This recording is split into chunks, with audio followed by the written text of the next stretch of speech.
जय माता दी। रामनवमी की आप सभी को आर्थिक बधाई हो। और आज पूरे देश में भगवान राम का जन्म उत्सव मनाया जा रहा है। साल में 2 नवरात्रि आती हैं, परंतु ये नवरात्रि कुछ खास होती है और रामनवमी को भगवान के जन्म के रूप में मनाया जाता है। भगवान श्री राम का जन्म चैत्र मास के शुक्ल पक्ष की 9वीं तिथि को हुआ था और उनका आज धूमधाम से पूरे देश में जन्मदिन मनाया जा रहा है। वर्ष में 2 बार नवरात्रि मनाने की परंपरा है। पहली बार चैत्र नवरात्रि और दूसरी बार शारदीय नवरात्रि।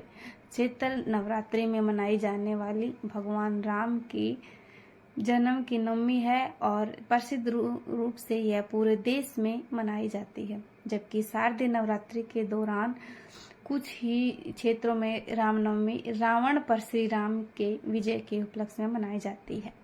रावण से युद्ध कर रहे थे भगवान, तो लगातार युद्ध चला और जब नवरात्रों में भगवान ने कमल का फूल अपनी आँख के रूप में माता को अर्पित कर नवमी के दिन रावण को हराकर और फिर दशमी पर विजयदशमी के रूप में मनाई जाती है शारदीय नवरात्रों में।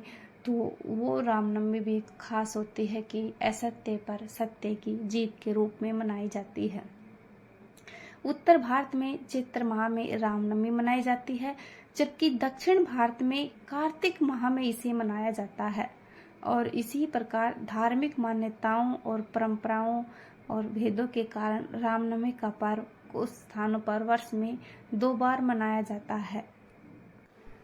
कहा जाता है कि अगर आप नवरात्रों में व्रत नहीं कर रहे हैं और पूजा पाठ नहीं कर रहे हैं तो रामनवमी के दिन भी आप अपना उपवास रख करके दशमी के दिन आप व्रत खोल सकते हैं और माता जानकी और लक्ष्मण के साथ श्री हनुमान जी की भी मूर्ति हो, उसकी अगर पूजा पाठ करते हो तो आपको फल मिलता है।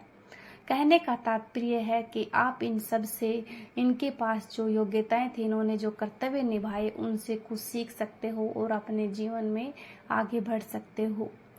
नवरात्रि साल में 2 बार आते हैं और ये पहले से ज़्यादा इस युग में इनका महत्व बढ़ गया है, क्योंकि नवरात्रों में पॉजिटिव ऊर्जा आपकी हाई रहती है और आप नेगेटिव विचारों से भी कम लड़ सकते हो उनसे, क्योंकि पॉजिटिव ऊर्जा जब आप श्री राम हो या फिर माँ दुर्गा हो या श्री हनुमान जी हो, आप इनके बारे में पढ़ते हो तो आपके अंदर वो ऊर्जा आती है और इनके जीवन से आप जितना आप कुछ सीख सकते हो वो आपकी लाइफ में आपके काम आता है। तो नवरात्रि इसीलिए स्पेशल है। आप सभी को रामनवमी की आर्थिक बधाई हो और आप भी अपने जीवन में राम जैसे बनने की कोशिश करें और आगे बढ़े। आप सभी की मनोकामना पूर्ण हो। जय श्री राम।